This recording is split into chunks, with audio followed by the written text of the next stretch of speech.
Good morning. Welcome to Build Brillance Book Club. I am your host, Brian Wilson. I have with me, and we are discussing a continued discussion on Angela Duckworth's book, Grit. And Angela Duckworth is a renowned psychologist who came up with the concept of grit and its impact on success. Angela Duckworth's research focuses on perseverance and passion. More passion. For long-term goals, which she terms as grit. She asserts that these qualities are strong predictors of success in various fields, including education, business, and personal development. Yeah. And we are analyzing her book from the real estate perspective. Woohoo! Very good. So I got into part three.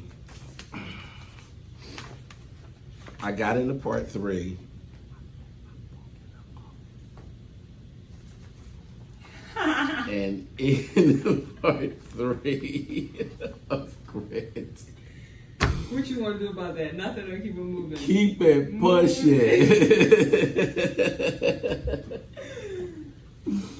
Keep it pushing. It's the whisper from me, like. She talked about grit from without, growing grit, and she gave the example of the football player and the singer, and how they're two different lifestyles. And when she first started talking about it, so I had to listen to this section a couple of times because I was just like, all right, I don't know how to talk about this from a kid perspective now because my kids are grown. So I said, okay, my agents are my kids. So I said, let's look at it from the perspective of my agents are my children that I'm trying to instill and grow grit into. So when I looked at it from that perspective, now I had a whole new conversation and a whole new dialogue because I don't speak to the agents the same way that I speak to my children. But what am I trying to instill in them? What type of grittiness am I trying to instill in them or help to cultivate within them that they either already had or that's untapped and undeveloped or didn't have, and I'm trying to help them to connect to it. So where in this week did you see your grittiness come into play? Last night, I had an email blast that I've been sending out consistently, and my disempowering context is like, oh, I'm not seeing anything come from this, or like I see people respond, I see people unsubscribe more than like have a conversation. And relating back to Angela Duckworth, it's like stamina versus intensity. And I have the stamina to keep doing the same, you say mundane tasks, but you're creating a foundation and you're building on top of whatever that we're creating. So like what I saw this week is the continuation of the sending of the email blasts, and then I thought about stamina versus intensity. Stamina. That was something that I needed to instill in my growth process of putting together my agendas and my plan for my team moving forward. My grit that I saw was just the tenacity and the tenaciousness of being able to meet with my agents. We should do a 5, 4, 3, 2, 1. Okay.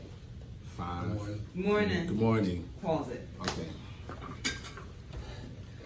All right, so we're rolling on. So we just a good point that was just brought up was West Point. In the beginning of the book, she talked about West Point and like some of the first year agents, how like you might close like a big deal and then you might not close another deal for like 3 months. I'm not speaking it into your life, but that's just what there's a possibility of. And I remember when she said when they got to West Point, they cut off their hair and like they had like 2 minutes to say bye to their parents because like you're in the game. You're absolutely in the game. And another point that she brought up and was like Will Smith, he said, "Oh, we're gonna be on this treadmill together, but like I'm gonna make sure I'm gonna die before I get off this treadmill before you." Right before you did, yeah. Stamina versus intensity, like it's you're just in it for the long haul. This is not a quick hit.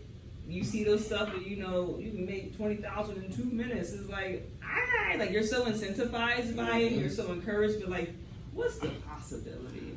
So we were talking about, and I talked to you earlier before we started running the video about the culture and the culture of grit. And I was saying to you about the shared norms and the values of the different groups. That's what I was going into. The shared norms and values of the different agents that I've encountered at the different offices that I had an opportunity to be at. And being able to identify the grittiness of the existence of the agents that have been here for so long, their stick-to-itiveness, their tenacity to be in this business, to be in this industry, to be in this company. I was a jump around agent. I mean, I spent my 12 years at Caldwell Banker, and then I did 7 years at 3 different RE/MAX offices. And I wasn't jumping around for fun. There was something that I was really trying to look for, a grounding that I was seeking. But then I realized after I got here that it was more than that. It was the tenacity of the agents, the stick-to-itiveness of the agents, that I connected with. They helped me. I mean, I already had my own grittiness, I think this book helped me to really uncover more of that and make me that much more dogmatic about the things that I'm really interested in. So I want to hear more about the culture. It brings me back to Brene Brown's Dare to Lead, and like we create a culture of belonging at work. Okay. And sometimes you go into those different offices, Devin, and I ain't calling names, and it's just like, do I belong here? And then it's like, I'm creating you, creating me. I'm creating the story, if I belong or if I don't belong, and where did this narrative come from? Is this fear? Like, right. That's the vulnerability. That's the vulnerability that she talks about. To even put myself in this environment. I'm still going through her chart. Right? Yes. Yeah, that's a continuous process. It is. You gotta like repetitively remind yourself. Like we all read books over and over. It takes 7 times for you to actually get something. It's just we create the culture here. Yes. We definitely create the culture here. I saw the combinations though between Angela Duckworth and Brene Brown in uncovering my grittiness and then being vulnerable enough to realize that I had some undisclosed fears within myself that I needed to address about being in those different spaces. And some of it is self-imposed, but getting past that and realizing I'm supposed to be here, and then being able to receive the energy from the other agents, and being able to try to create some connections with specific agents was just a further development of my own grittiness. Because you're pushing past. I'm pushing past those all of that. Invisible barriers. Yeah, because they froze me for a second, and then I spent time in this box of I'm not supposed to be here. So now I'm like tiptoeing around, and I'm not going to the printer because I don't want people to, I'm not in the refrigerator because I didn't put anything in the refrigerator. You know, I'm in that headspace, and I'm like, that's not where I'm supposed to be. That's not the headspace that I'm supposed to be at. I said, these agents are here on time for their not Monday meeting to gather this information and know what's going on with the changes that are getting ready to come through from Bright and NAR. I'm like, I'm here. I have the same fears and concerns that they have. So let's jump in this together. You know, we all in the same pool right now. Let's jump in this together, and then let's work through it together. And in that, I found my voice to be able to share questions that many of them hadn't even thought of. You know, so I got a chance to actually spread my wings in that space. Big, huge release. How did it feel? I mean, besides it being a big, huge release, what kind of what was accomplished other than that? Speaking, having my voice heard, and then dialoguing. Now it's dialoguing. Now I'm not just sitting in the space of, oh, I'm here and I shouldn't be here. Now it's just, I'm here, I'm supposed to be here.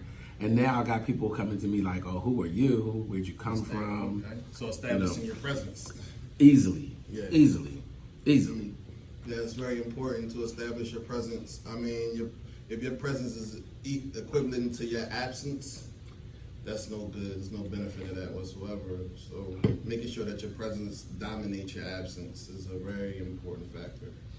So what gritty cultures, we said this before last week, that you came, your history was basketball, which is in itself a gritty competition. Yeah. So now, connecting that to the industry that we're in now.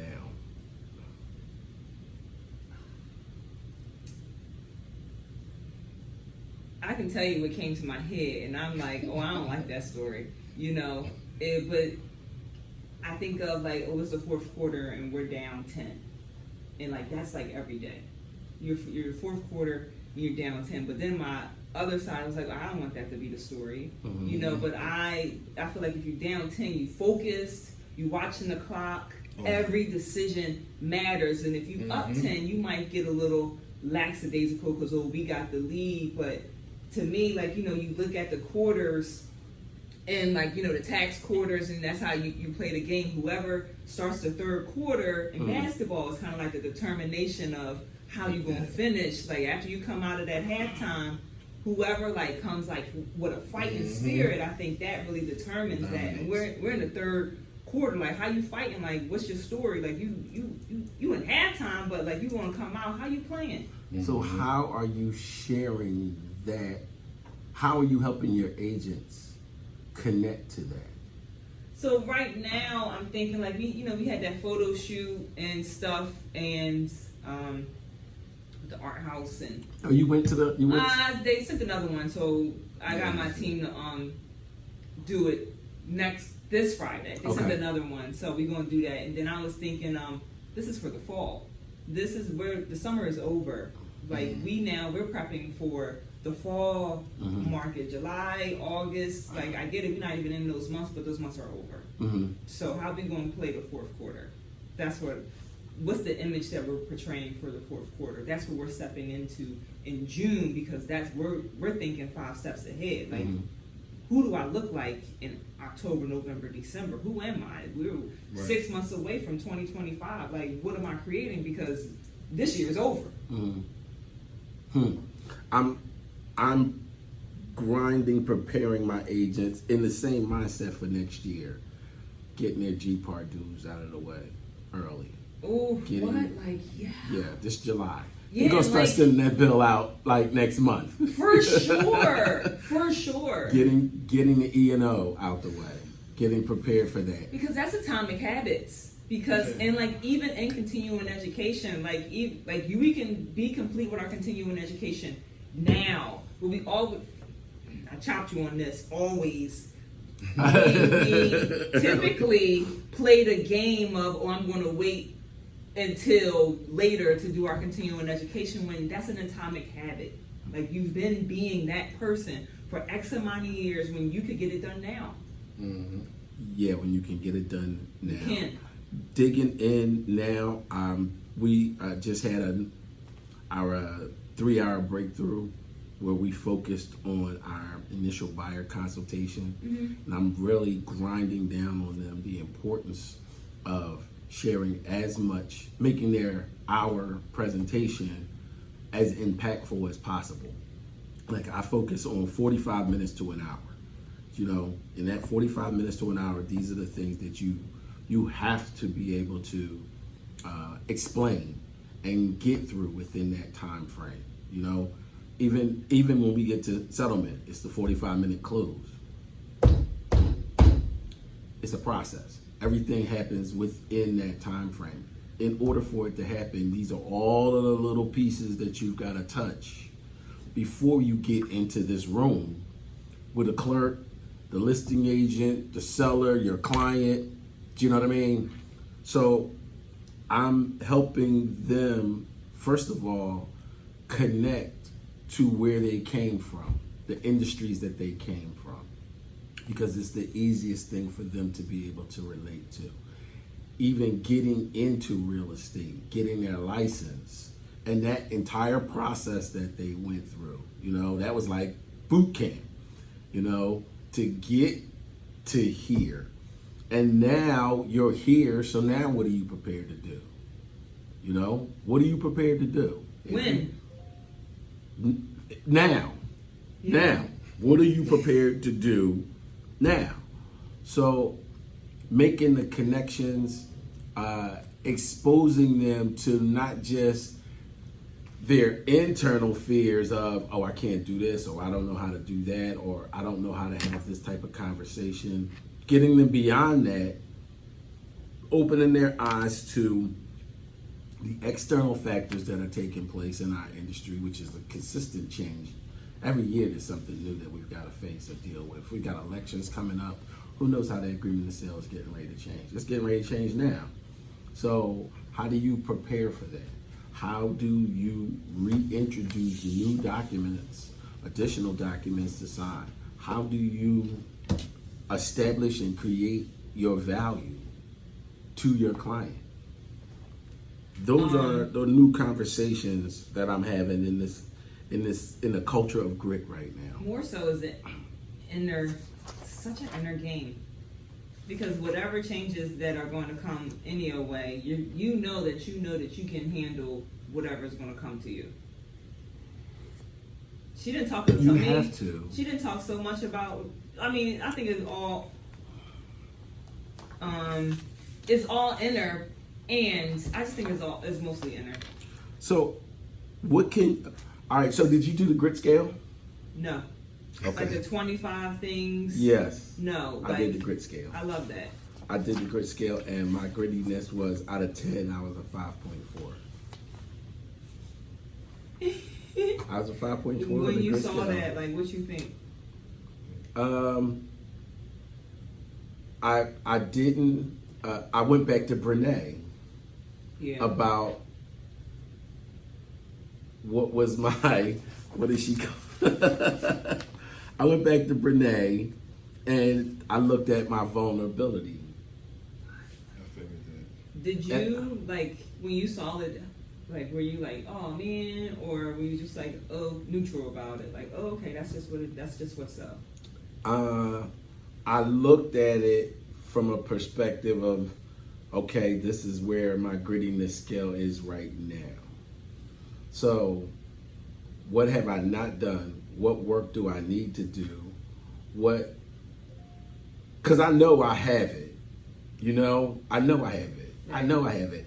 When Angela made me go back and look at times in my life where I had to prove my grittiness, you know, where I had to be like, okay, this is do or die.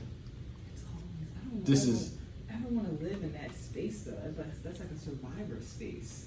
But I feel like it's always it's circumstances, and sometimes you in those circumstances. You know, it's what happens to you and how you respond to what happens to you. That's really good. Do you know what I mean? Yeah. You don't have control over the externals. The only thing that we have control over, exactly. Inside game. Exactly. I mean, I could sit here and go through a multitude of, you know, in the trenches experiences that, and I said, my mantra is that which does not kill you Makes you stronger. right. So I put on my big boy pants. I laced up my boots. I put my suit and tie on, and I said, let's go to work. So when I saw my grit skill at 5.4, I was like, all right, let's go to work. Right. What does that mean? You know, where am I hiding myself? Where am I not allowing my vulnerability to exist? Such a great question. You know, and how do I unearth it and then develop it? You know, I went back to PQ when he made you name all of your saboteurs. Self-doubt. And I said, all right, let's name these saboteurs. let's fully expose them for who and what they are.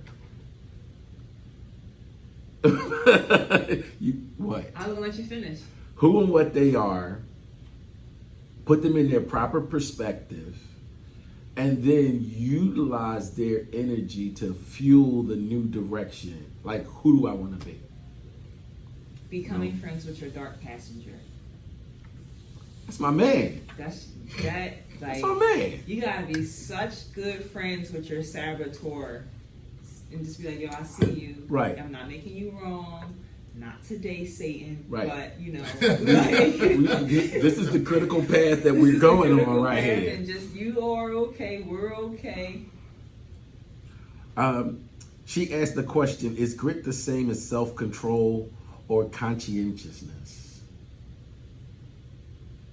I happen to totally I think it's the opposite. I don't think it's, matter of fact, I don't even think it's about self-control or consciousness, or I can't even talk right now, excuse me. But the reason why I don't think it has nothing to do with self-control is because that grit can cause you to absolutely black out at times, where I don't think self-control is even a part of your blackout. And what I mean by that is, prime example, if you're in the midst of doing a deal, and everything goes haywire, right? Right. And not that you become emotional, but you become so focused and deliberate at the same time, it may cause you to make certain changes that will affect the outcome, the overall outcome. And that outcome, it may be what you intended, but however, it may also disturb everything that you had planned in relation to the conclusion of that deal. Okay. So I don't think it's self-control. All right. Again, I like that point of view. That you had to look. You stepped back from both of the words and looked at it from like a world view. Mm-hmm. All right. Ask the question again. Okay. So the question is grit the same as self-control or conscientiousness? Is grit the same as self-control, conscientiousness? I'm going to go with conscientiousness. Because you have to be conscious in order to control yourself. Mm-hmm.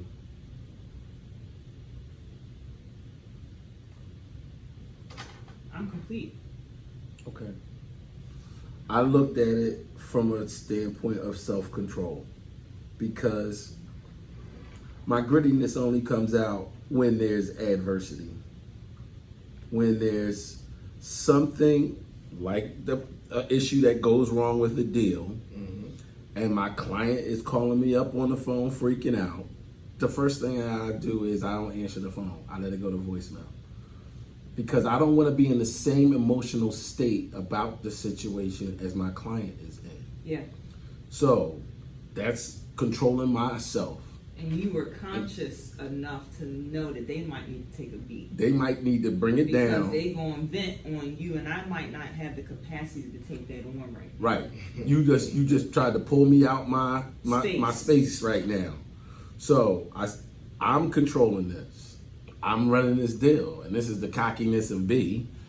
But I say, okay, let's hear what the situation is first, without emotion. Like, for example, one of my agents called me up on the phone at 10 o'clock at night, freaking out, because he really thought his client was about to be killed by the buyer on the other side of the deal.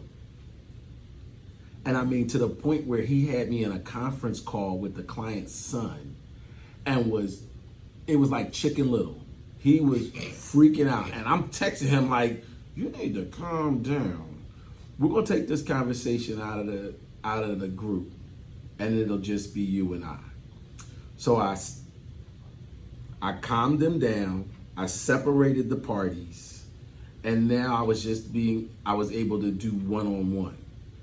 You know, a lot of it is self-control. I said to him, you have to control yourself first in these situations. Our clients depend on us to navigate them through this process. And be the calm in the storm.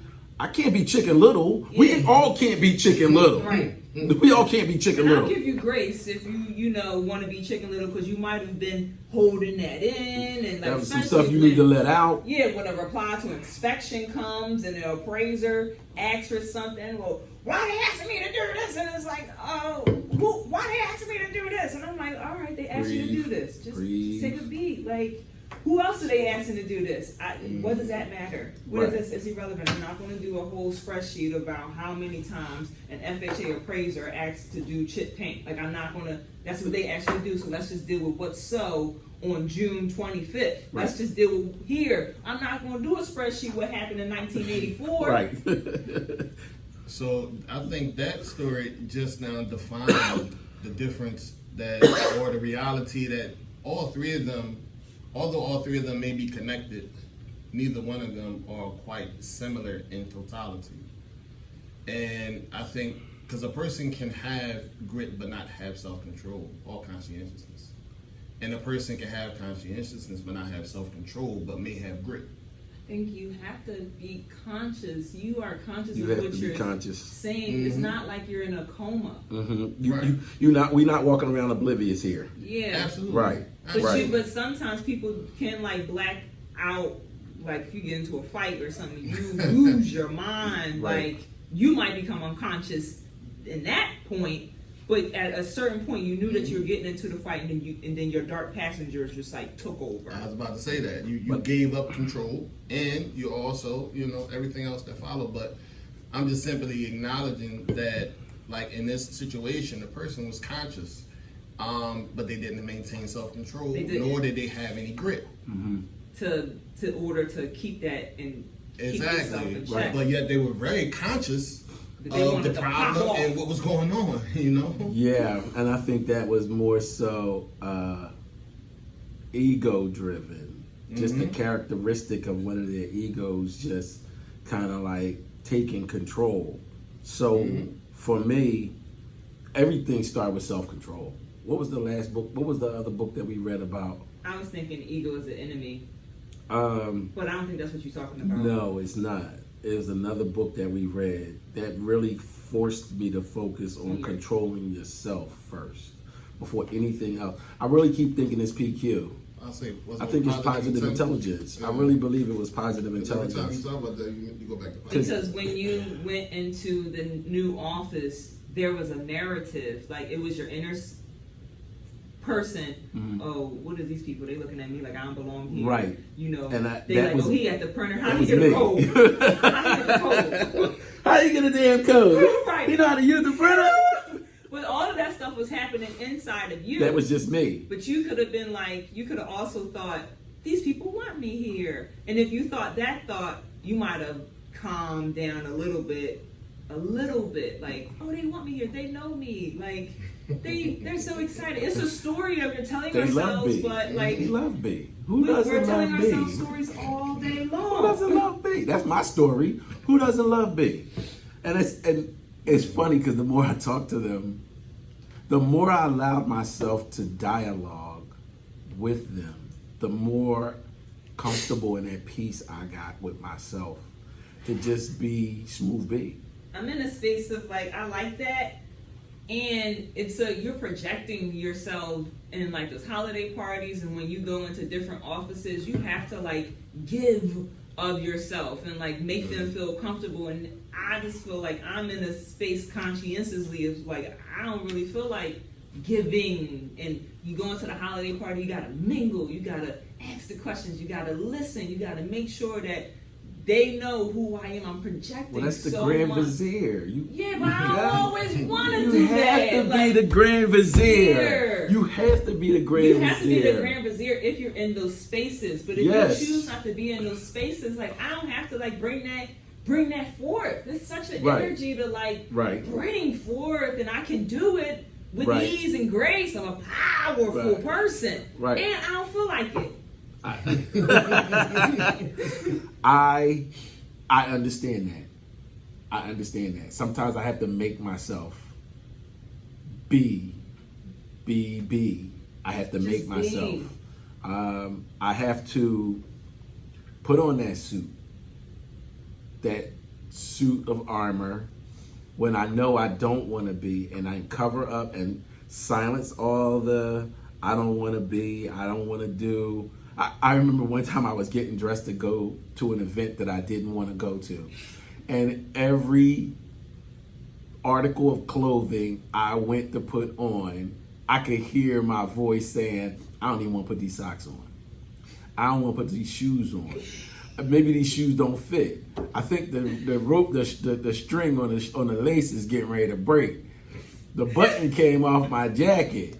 My tie is not ironed. These are all signs These are all that I shouldn't be here. And after I literally got fully dressed, suit and all, and I'm standing in the mirror, and underneath me is like, take this shit off and lay down and go to bed. Did you do that? No, I didn't. I actually went to the event and I said, I fully committed. Yeah. Like I was there. I was there. I was interactive. And the wanting to be there that I wanted to have when I was at home getting dressed actually came out after I got there. So all of that I'm happy talking, that you shifted. that you know, all the characters in my head that were sit down, you know, Yeah. I was able to fight through them, still be 100% present. You had to, and that's what's up. That's what's up, to hear that voice and to keep it moving in presence at the end of the To day. keep it moving and present at the end of the day. Where are we? All right, it's 9:45, so you know where we are. So we're at the point of book club. So this is the point of book club where we compare and contrast the current book that we're reading with another book that we've read in the past. So right now we've gone through, how many books have we gone through? Like in total? No, I don't have total. You don't, what do you mean? You don't I have don't to, have, I can't, like, all right, so I I'm was gonna thinking say- like 60. Yeah, I was thinking that, but you're going to, like, then I got to look at the past years and do the math, you know, but I think you're right, because so far this year we're at 10. We're at 10 this year. Yeah, This is in June. And then last year, we got to I think 22. we did 22 last year. 22. Right. And And then the then year before that. I don't have good notes. Okay. I got right. 6. Well, okay. Yeah, we might be off 1 or 2. Yeah, Maybe. I don't have good Well, you notes know what for it that. is? Because I think I was adding books that I was reading before book club. Yeah, and I probably wasn't documenting Like, right. how I was. It was the beginning. In the beginning. In the beginning. Right. So, so like definitely Okay. 50. All right. You said 60. I said 60. Yeah. Yeah. Probably because I'm reading some books together. Like I'm reading 2 books at a time. Yeah, well, I saw the question was like, how many books do you read a month? And I'm thinking like 2.5. Yeah. Because like what I'm we thinking do. like, what do I actually complete? Not I might go back to Eckhart Tolle, The Power of Now, and I might read chapter 2. Right, I right. read it already, but I might Right. re-presence myself with any new books that we've read. We finished Grit this month, We finished Grit this month. and it takes me us maybe like 2 weeks to really finish like go something. through. Yeah. Yes. Yes. So 2.5. Okay. All right. So compare context. All right. Go. So Grit comparing to with any book that we have read in book club. Okay. I can't think of. I'm gonna let you go first. Okay. Where's my Nisha, you want to go? I want to listen to you. All right. The tipping point. I'm debating who do I want to compare this book to. Okay. I try to jazz it up, but I'm going to go with the tipping point. Okay. And the power of positive thinking, which I think we could read again. The power of positive thinking. So let me just go with one. I'm going to go with the tipping point Okay. by Malcolm Gladwell. Okay. And it's back to my like fourth quarter analogy, where whoever starts the third quarter, that's kind of a key determination of who's going to win the game. And to me, like that's the tipping point between who's going to persevere and keep fighting to the end. I hate that we have to fight to do something. Like, we're at a point it's supposed to come to you the Silver Method with grace and ease. Oh. And also the power of positive thinking. Like sometimes I have to fight my own internal dialogue to stabilize the conversation that just might thoughts become like interruption. It's like, like the power of positive thinking comes in that point. And if I can tip the scale, like the secret message of water, if I can fill myself up with positive water, it pushes out the negative. And it's a continuous like moment. Each moment I have to be so present to know what's happening in here to maintain a level of equilibrium. You said some things, and now it almost made me change my book a little bit. but I'm sticking with my original. So I thought about Rocky. You know how I feel about Rocky. Yeah. I think about the grit that he innately had, and then uncovered and developed all in the first Rocky. Like he was a leg breaker collection guy. Yeah. That's how he started. Yeah.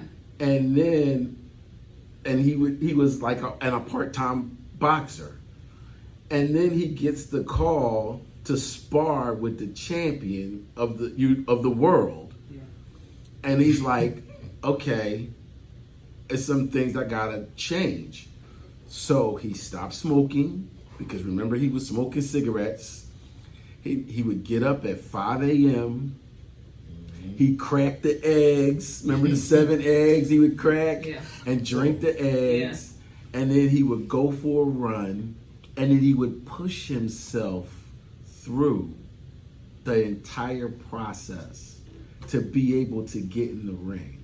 And to get in the ring was the culmination of all the weeks, the work, the training, the I can't do it, the psychological portions that he had to get through. And so my book, all of this brings me to my book, which is Brene Brown, Dare to Lead. Because he, in other series of Rocky, there were points of fear that he had to get through. Like, remember that scene when he was on the beach and then Apollo Creed was training him, and his wife was there, and she had to confront him. She was like, "What the hell's going on? What's the problem?" And he had to just break down and be like, "I'm afraid. I'm afraid. You want to hear me say it? I'm afraid. I'm afraid I'm gonna lose. I'm afraid I'm gonna lose what I got. I got you, I got the kid, I got the house, I got all these responsibilities, and now I'm getting ready to go in this ring with this man who's probably getting ready to break my neck, and I'm gonna lose everything. And she was like, well, if you're afraid, just, say it, and then get through it and move past it and go forward. And that's exactly what he did. I'm like, but he had to face that. And he already won the battle before he even got inside of the ring. Oh yeah, he already knew. Because even in sharing that vulnerability, like getting it out, sometimes you got to get it out on someone, and like not necessarily ask for your permission. Like can I dump something on you? Like give me space to vent right now, and then that freed him up to get that darkness, that shame, that vulnerability out, and that freed him up to create new space for the strength to come back who into do you want to be now? Who do you really want to be? And I think even when we went back to like what gritty parts are you creating, I said the email blast and the continuation, but you already won the battle. You already won the battle before you even got to the settlement table because you were so on top of every step of the way. The eggs, the 5 a.m. You won the battle when you got up at 5 a.m. Yes. Not even before you got into the ring. And I got up without the cat's assistance. Yeah. Yes. I think it makes me think of extreme ownership. Because the points that she brought about West Point, and then the other points that she brought about, perseverance. And in extreme ownership, he constantly takes you back to that state of mind. How you are not only at war within yourself, but you're at war within whatever industry you're in. And as you constantly remind us, we're on the front line, and she constantly brought that point and broke down how, what they endure at West Point, what they endure during training, and how it's a consistent process from start to finish. The same thing all day from 5 in the morning all the way till 10 at night, and then you go to sleep, you wake up, and you start the same thing all over again. And you gotta enjoy that. Sometimes you gotta enjoy the suck. Is that what they said? Yeah. You gotta enjoy the suck. And sometimes I get into that not dark space of like, oh, this is mundane. Like I'm tired of this loop. Like if this is what life is, then I got it. Like I got it. And then it's like you said, enjoy each and every moment. You really gotta get in it. Getting back, it was 8:49. I'm enjoying this moment. It's 8:50. I'm present. I'm enjoying this moment. I'm not thinking about the emails and that didn't happen or already happened. Right now, I am here. So now that brings me to another question here because we got a few minutes left. What has changed about your business since reading this book?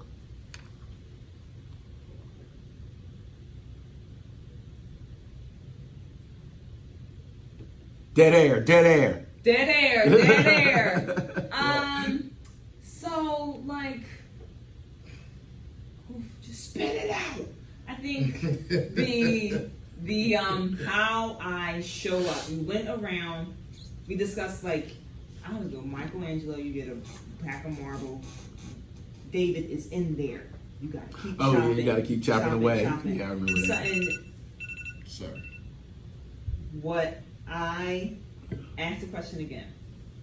What has changed about your business since reading this book? How I show up for myself. What has changed after reading Grit is how I show up for myself and what image am I portraying. Now that we have this set up and everything, now I'm showing speaking, self-expression, communication. So my communication has increased. Turning the camera on to yourself, looking at the people, talking to the people. People want to hear what you have to say.